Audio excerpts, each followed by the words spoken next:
चलो बच्चों, नेक्स्ट अपन कुछ क्वेश्चन और सोल्व करते हैं एबनॉर्मल कोलिगेटिव प्रॉपर्टीज के। क्योंकि कोलिगेटिव प्रॉपर्टी पे इतने क्वेश्चन नहीं बनते जितने एबनॉर्मल कोलिगेटिव प्रॉपर्टी बनते हैं। इसका कारण क्या है? देखो, नॉर्मल कोलिगेटिव प्रॉपर्टीज होती है, इसमें सिंपल से 4 फॉर्मूले हैं। यदि क्वेश्चन वाला आपसे और भी कुछ पूछना चाहता है तो उसके पास आई का, अल्फा का, के बी वगैरह, इक्विलिब्रियम कांस्टेंट वगैरह बहुत सारे क्वेश्चन जो वैरायटी होती है वो ऑप्शन उसके सामने ओपन हो जाते हैं। ठीक है, तो कुछ क्वेश्चन है जो आप लोग पहले ट्राई करें। तो ये क्वेश्चन आपके सामने रखे हुए हैं, वीडियो को पॉज करें अभी और एक एक क्वेश्चन को सोल्व करें। 6 क्वेश्चन लिए हैं अपन ने सिर्फ एक ही टॉपिक पे, एबनॉर्मल कोलिगेटिव प्रॉपर्टी पे, और जरूरी भी थे ना। क्यों जरूरी थे? क्योंकि ये इंपॉर्टेंट क्वेश्चन है, हर एग्जाम में इसका क्वेश्चन पूछा जाता है। ठीक है, चलो अपन 1 बाय 1 सॉल्यूशन करते हैं इन क्वेश्चन का। चलो,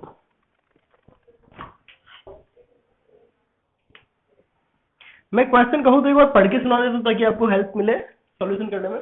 पहला क्वेश्चन क्या है? Compare the following properties for given aqueous solution. ठीक है, consider alpha equals to 100%।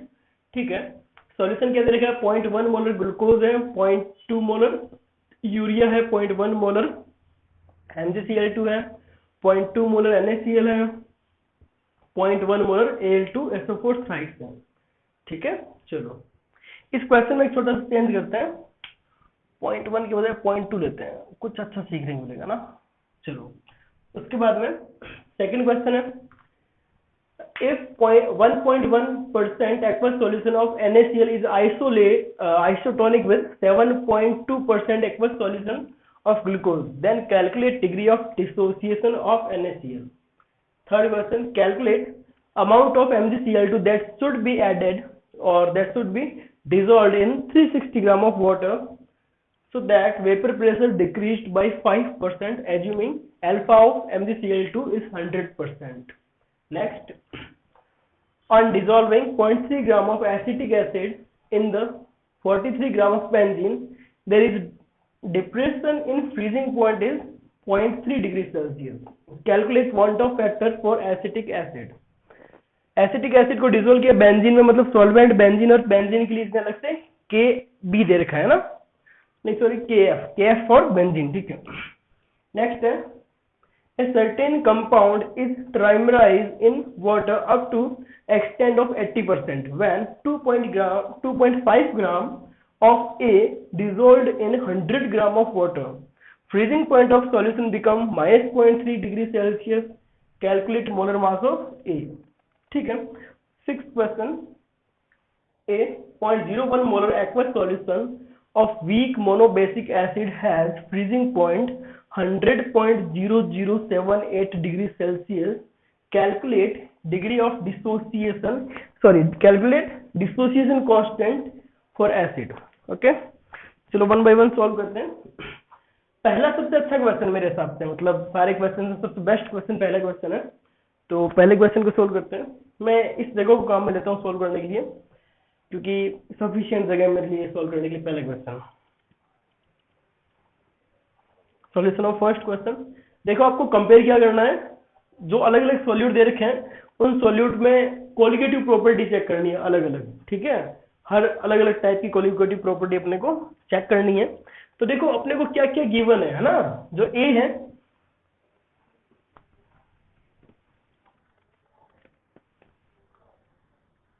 A B C D E, ये 5 अपने क्या गिवन है, अलग अलग सॉल्यूट।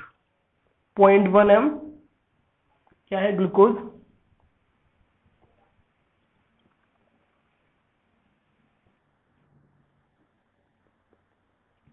नेक्स्ट है 0.2 m यूरिया।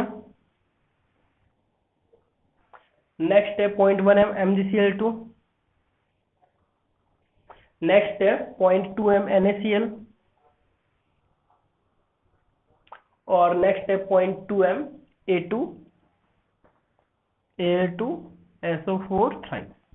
अब देखो, इनके लिए सबकी कंसंट्रेशन की वैल्यू पता है। अपने को पता है कि जो कोलिगेटिव प्रॉपर्टी है वो सारी सोल्यूट के अमाउंट पे डिपेंड करेगी। और सोल्यूट का अमाउंट कैसे पता चलेगा? Number of mole of solute या रिलेटिव अमाउंट ऑफ सोल्यूट अपने को पता चलेगा जो कंसंट्रेशन है उससे। लेकिन कंसंट्रेशन नहीं, आई इंटू सी से पता चलेगा, ठीक है। तो पहले का I1 है और ग्लूकोज भी कंसंट्रेशन 1 है, तो मल्टीप्लाई कितना हो गया 0.1, 0.2 यूरिया का I1 होता है, तो यहाँ पर 0.2 हो गया। MgCl2 का I 100% अल्फा मानते हैं 3 आएगा, क्यों? Mg+2 1 आयन और 2 Cl 2 आयन और हो गए, टोटल 3 आयन, और पहले डिसोसिएशन में 1 आयन था, तो 3/1, 3 डिवाइड बाई 1 दैट इज 3, तो 3 इंटू 0.1 दैट इज 0.3।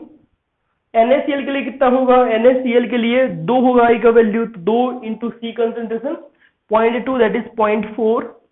और नेक्स्ट Al2SO4 थ्राइस के लिए जो I का वैल्यू होगा वो 0.5 होगा, सॉरी I का वैल्यू 5 होगा, तो 5 से आप इसको मल्टीप्लाई करो तो 0.1 into sorry 0.2 into 5 that is 1, ठीक है। तो इसका 1 आ गया। अब देखो कंपेयर क्या करना है, सबसे पहले वेपर प्रेशर का कंपैरिजन करना है फर्स्ट। तो देखो उस सॉल्यूशन का वेपर प्रेशर सबसे ज्यादा हो, उसमें प्योर सब्सटेंस ज्यादा, या फिर उसमें नॉन वोलेटाइल सबसे कम मिला है, जिसके अंदर नॉन वोलेटाइल सबसे कम मिला है, इसका मतलब उसका डिप्रेशन भी कम हुआ है, फ्रीजिंग पॉइंट सॉरी डिप्रेशन जो हुआ है वोलेटिलिटी का, या फिर ऐसा बोलते हैं कि relative lowering in vapour pressure कम हुआ है। और वैसे यह सीधा सा फंडा है, जैसे ही वोलेटाइल और नॉन वोलेटाइल मिलाओगे ना तो वेपर प्रेशर घटेगा, और वेपर प्रेशर उसमें जिसमें घट गया ज्यादा उसका जो वेपर प्रेशर है वो सबसे कम आ जाएगा, ठीक है। तो मेरे हिसाब से सबसे कम कितने में इसमें ई में आ जाएगा, सबसे ज्यादा ए के अंदर आ जाएगा, तो वेपर प्रेशर सबसे ज्यादा ए, क्योंकि इसमें नॉन वोलेटाइल बहुत कम परसेंट है। फिर क्या हो जाएगा बी, फिर सी, फिर डी और फिर ई। वेपर प्रेशर के बाद RLVP। देखो ए का वेपर प्रेशर बहुत ज्यादा है और ई का बहुत कम है। कम क्यों है? क्योंकि बहुत ज्यादा घट गया, लोवरिंग बहुत ज्यादा हुई। तो लोवरिंग किसकी सबसे ज्यादा हुई? ई की। इसका मतलब बी की इतनी ज्यादा लोवरिंग नहीं हुई, इसका मतलब ऑर्डर क्या आ जाएगा RLVP का ये।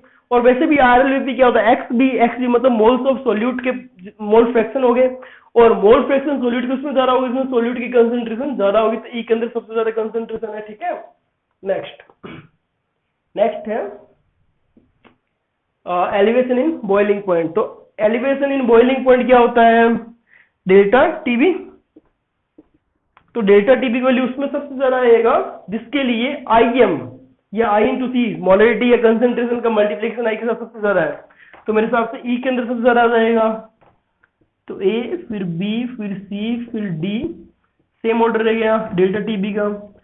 और जिसमें जितना ज्यादा एलिवेशन हुआ होगा बॉइलिंग पॉइंट का, क्या बॉइलिंग पॉइंट भी उसका उतना ज्यादा नहीं आया होगा क्या? तो बॉइलिंग पॉइंट भी सेम ऑर्डर में आ जाएगा।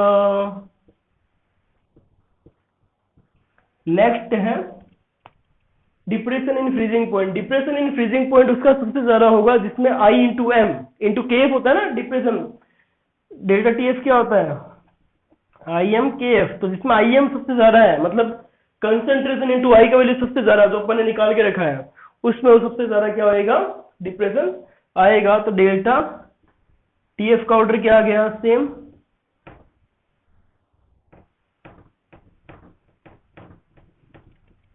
चलो नेक्स्ट अपन चर्चा करते हैं फ्रीजिंग पॉइंट की। तो देखो मैंने फ्रीजिंग पॉइंट के लिए कलर चेंज किया मार्कर का, क्योंकि कुछ अच्छा मिलने वाला है।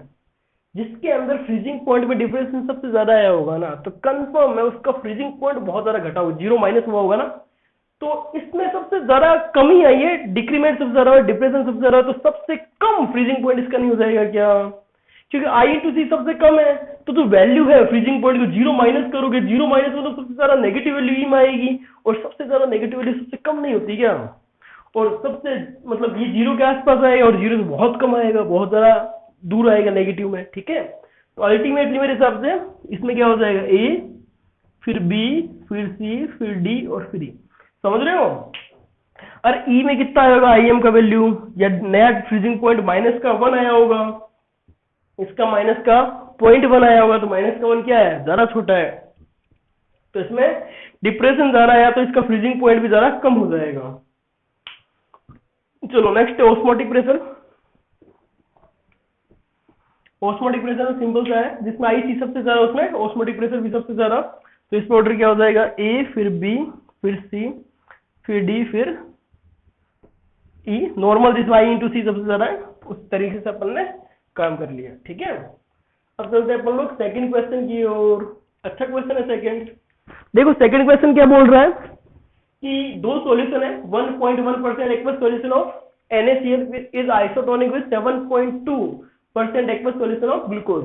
दोनों आइसोटोनिक है, तो NaCl के लिए डिग्री ऑफ डिसोसिएशन या अल्फा निकालना है। कैसे करते हैं देखो,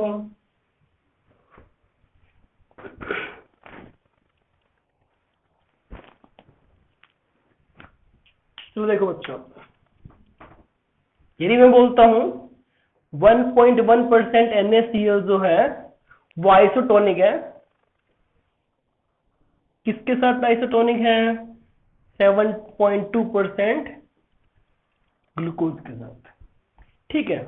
जब ये दोनों आपस में आइसोटोनिक है तो इसका मतलब इनका ऑस्मोटिक प्रेशर है pi 1 is equal to pi 2, pi क्या है? ICRT, I1C1RT is equal to I2C2RT। अब एक चीज देखना, यहाँ पर R और T जब कुछ नहीं दिया तो आप सेम मानोगे टेम्परेचर को, ठीक है। तो I1 into C1 is equal to I2 into C2 नहीं हो जाएगा क्या? अब देखो, पहले का I अपने को निकालना है, I1 अपने को कैलकुलेट करना है, C1 अपन निकाल सकते हैं, I2 की वैल्यू 1 नहीं आ गई क्या? क्योंकि ग्लूकोज उसका I1 रहता है, क्योंकि वो ना तो डिसोसिएट होता है ना ही एसोसिएट होता है। हाँ, C1 कैसे कैलकुलेट करेंगे? अपने को परसेंट पता है, परसेंट से मोलरिटी निकालनी। तो ये देखो, यदि अपने को परसेंट से मोलरिटी निकालनी है तो पहले वो देखो परसेंट क्या है। परसेंट में कुछ मेंशन नहीं किया गया और ना ही डेंसिटी गिवन है। आप लोग देखना मेरे जो कंसंट्रेशन टर्म्स है, जनरली परसेंट W/W लिया जाता है, लेकिन जब कभी मोलरिटी निकालनी होती है तो गिवन परसेंट में कुछ नहीं लिखा था, आप W/V ले सकते हो, ठीक है। तो इसमें क्या करूंगा, कंसंट्रेशन निकालने के लिए 1.1% NaCl है ना, तो इसका मतलब क्या, 1.1 ग्राम NaCl is present in 100 ml solution. तो इसकी मोलरिटी कंसंट्रेशन 1.1 अपॉन इसका गिवन मास हो गया, इसका मोलर मास 58.5 हो गया, अपॉन सॉल्यूशन का वॉल्यूम 100 हो गया, अपॉन 1000 से मल्टीप्लाई कर दिया, ठीक है। अभी अगर C इसका कंसंट्रेशन आ गया, इनटू क्या करो, I जो अपने को निकालना है इज इक्वल्स टू ग्लूकोज के लिए करना है अपने को इक्वल, तो ग्लूकोज का कंसंट्रेशन कितना आ जाएगा 7.2 अपॉन ग्लूकोज का molar mass 180 divide by 100 ml में था इंटू 1000 इंटू यहाँ पर क्या हो जाना है 1, क्योंकि इसका I1 है, इससे कर जाना है। आप अब I की वैल्यू को सॉल्व करो, I अप्रोक्सीमेटली कितना आएगा 2 या 1.99 समथिंग आएगा 2। I का वैल्यू 2 आ गया तो अपने को अल्फा निकालना है, alpha is equal to I-1 upon n-1, alpha is equal to I-1, alpha निकालना है, I का वैल्यू कितना आ गया 2 upon 2-1, alpha is equal to 1, that is 100% और फ्रैक्शन में 1 आ गई इसकी वैल्यू, ठीक है। चलो नेक्स्ट अपन करते हैं थर्ड क्वेश्चन। थर्ड भी अच्छा क्वेश्चन है, इसको नोट कर लो आप लोग सेकंड क्वेश्चन को। ये सेकंड क्वेश्चन था और ये फर्स्ट क्वेश्चन का सॉल्यूशन था।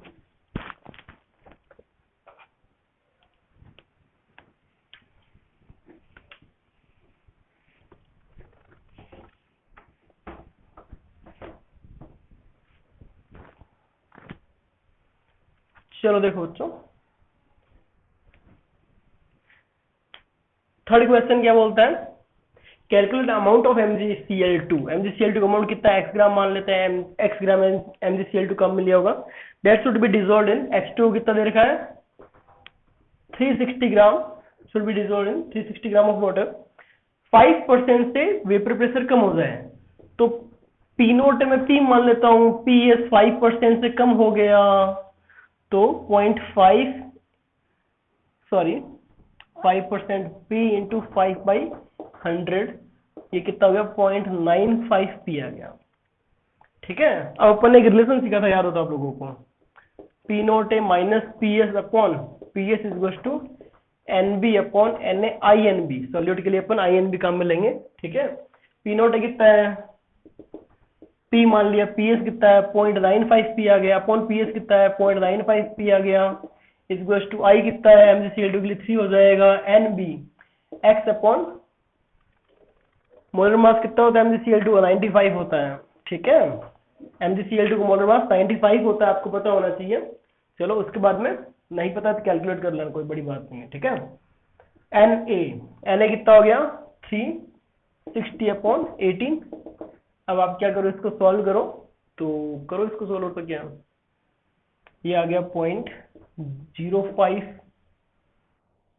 P upon 0.95 P is equals to 3x upon 20 into 95। इस पॉइंट से इस पॉइंट काट देना है, इस P से कट गया, तो x कितना आ गया 20, x आ गया, कट गया था ना 20 इंटू 5/3, 100/3, 100/3 ग्राम आपको चाहिए, ताकि 5% से इसका वेपर प्रेशर डिक्रीज हो जाए, ठीक है। चलो नेक्स्ट फोर्थ क्वेश्चन, अच्छा क्वेश्चन है फोर्थ, कुछ अच्छी चीज सिखाएगा ना।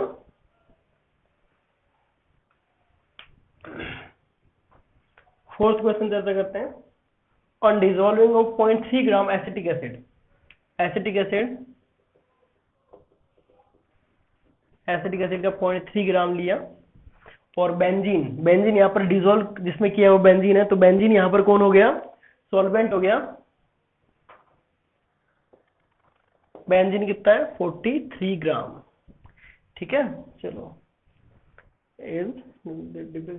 पॉइंट डेल्टा TF कितना आ गया 0.3, ठीक है, और KF दे दिया इसका 5.16, तो delta TF is equal to IM/KF, ठीक है। डेल्टा TF कितना हो गया भाई 0.3, I कितना है निकालना है, M कितना है भाई, M का वैल्यू, मोलालिटी का वैल्यू कितना आ जाएगा 0.3 ग्राम अपॉन एसिटिक एसिड का मोलर मास 60 होता है, डिवाइड बाई 43 इंटू 1000, क्योंकि सॉल्वेंट का वेट रहना होता है मोलालिटी में, इंटू KF 5.16। यहाँ से आप I कैलकुलेट करोगे, I अप्रोक्सीमेट आएगा 0.512, मतलब इसको मैं लिख सकता हूँ I इक्वल टू वो लगभग 1/2। I 1/2 आना पता है क्या प्रूव करता है, डाइमराइजेशन। इसका मतलब एसिटिक एसिड में जो बेंजीन में एसिटिक एसिड क्या हो रहा है, डाइमराइज। तो देखो डाइमराइज होता कैसे, उस डायग्राम को बनाते हैं, आपको पता रहेगा, क्योंकि जरूरी चीज ये पता होना चाहिए। एसिटिक एसिड का फॉर्मूला क्या होता है CH3COOH, ठीक है।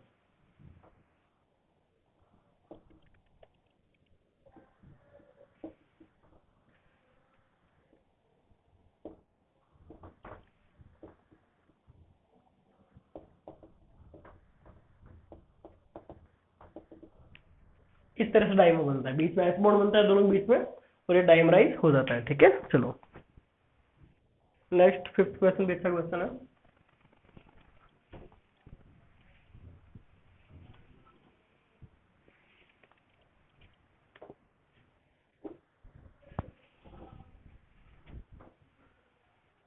फिफ्थ क्वेश्चन क्या बोलता है, a certain compound get trimerise in water, ठीक है, पानी के अंदर ट्राइमराइज होता है। अब क्या बोलता है 80% तक ट्राइमराइज होता है, ठीक, कोई दिक्कत नहीं है। When 2.5 gram of A is dissolved in 100 gram of water, ठीक है, इसके इतने ग्राम को अपन मिक्स करते हैं तो फ्रीजिंग पॉइंट इतना आ जाता है, तो डेल्टा TF कितना आ गया,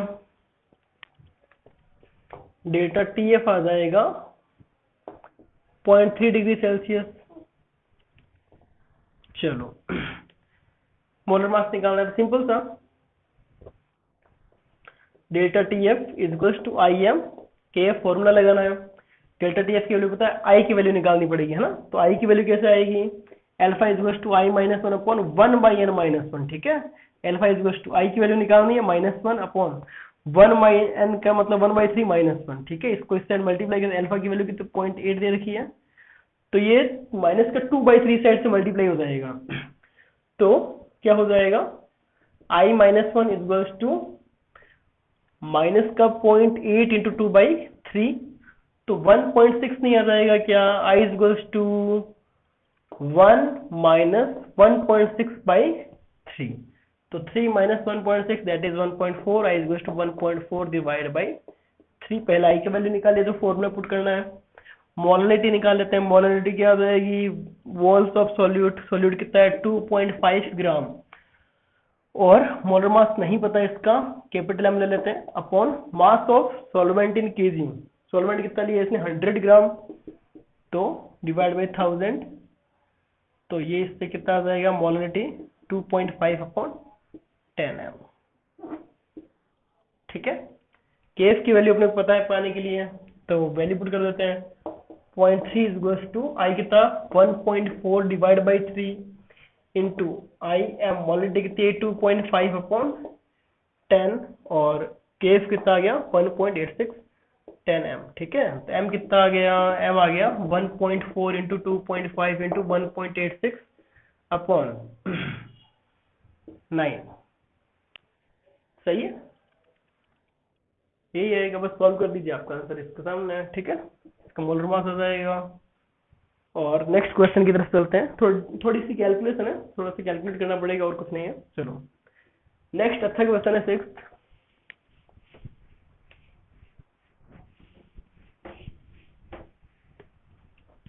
एक अच्छा क्वेश्चन है।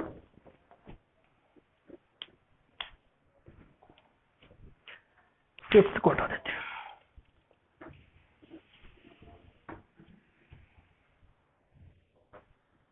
चलो 6th क्वेश्चन क्या बोलता है, 6th क्वेश्चन बोलता है a 0.01m aqua solution of weak monobasic acid. जैसे मैंने वीक मोनोबेसिक एसिड ऐसे मान लिया है, इसकी कंसंट्रेशन कितनी दे दी 0.001m, सॉरी 0.1m मोलल। ठीक है, हैज बॉइलिंग पॉइंट। ठीक है, तो calculate degree of dissociation and के। ठीक है, तो बॉइलिंग पॉइंट क्या आ गया, डेल्टा टीबी कितना आ जाएगा 100 माइनस 100.0078, तो डेल्टा टीबी कितना आ गया 0.0078। Delta TB is goes to I M K B, तो delta TB 0.0078 is goes to I, अपने को कैलकुलेट करना है 0.01 इंटू 0.52 के बी की वैल्यू। ठीक है, यहाँ से आएगा आई 1.5, सॉल्व करना आप लोग। ठीक है, चलो आई आ गया तो अल्फा निकाल लेते हैं। Alpha is goes to I minus 1 upon n minus 1। Alpha is goes to I 1.5 minus 1, n monobasic acid है तो दो, एक ही एच प्लस देगा और एक दूसरा आयन देगा, total 2 ion, minus 1। Alpha is goes to 0.5, alpha आ गया 50%। ठीक है, जब ये टूटेगा एच जब डिसोसिएट होगा तो एच प्लस प्लस ए माइनस देगा। अब इसका 0.01 है, 0.01 माइनस 0.01 इंटू 0.5, तो 0.01 इंटू 0.5, 0.01 इंटू 0.5। के क्या होगा, एच प्लस की कंसंट्रेशन इंटू ए माइनस की कंसंट्रेशन अपॉन एच ए की कंसंट्रेशन। इक्विलिब्रियम का टर्म लिखा है सिंपल सा, तो सॉल्व करते हैं इसको। तो 0.01 इंटू 0.5 का स्क्वायर आ गया, नीचे क्या आ गया 0.01 और 1 माइनस 0.01 कॉमन आ गया, तो अंदर क्या बचा 1 माइनस 0.5 दैट इज 0.5। ठीक है, तो 0.01 इंटू 0.5, तो 5 इंटू 10⁻³ के का वैल्यू, तो अल्टीमेटली डिसोसिएशन कांस्टेंट क्या आ गया 5 इंटू 10⁻³। तो ये क्वेश्चन अपन ने सोल्व कर लिया। यदि आपके सारे आंसर सही मैच कर रहे हैं, इसका मतलब आपने सीखा है, नहीं तो आपको और प्रैक्टिस की जरूरत है। चलो इसे रखते हैं अपन, नेक्स्ट में होते हैं।